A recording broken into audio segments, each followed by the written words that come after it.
Hey, Kerr here again. I'm now looking at this paper. This paper was published in Laryngoscope Investigative Otolaryngology, which is especially and what this paper did is it went through and assessed neighborhood level disadvantage in pediatric obstructive sleep apnea severity.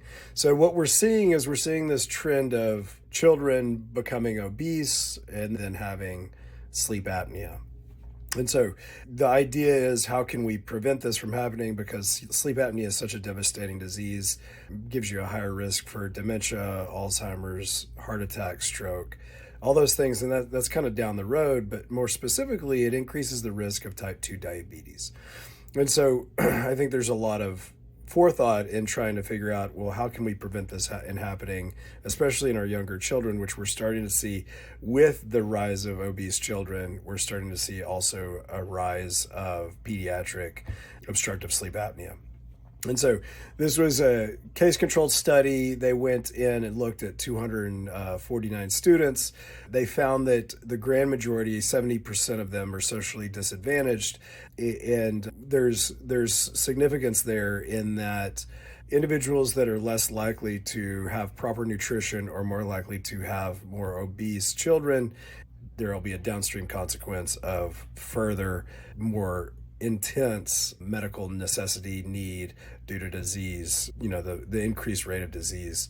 People in more disadvantaged neighborhoods are more likely to have children that have obstructive sleep apnea. Now, this is kind of outside of the study that I'm referring to.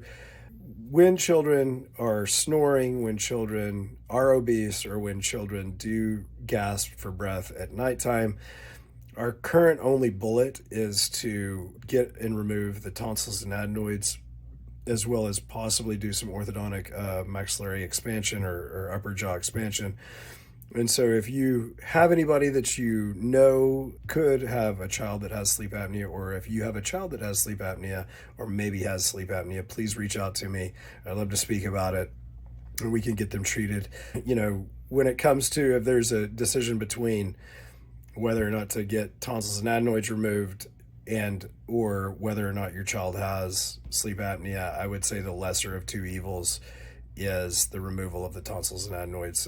Sleep apnea is very impactful, especially on kids, on cognition, as well as health span, and a decreased lifespan. So very important stuff. If you have any questions, please reach out. Max Kerr, thank you. Bye-bye.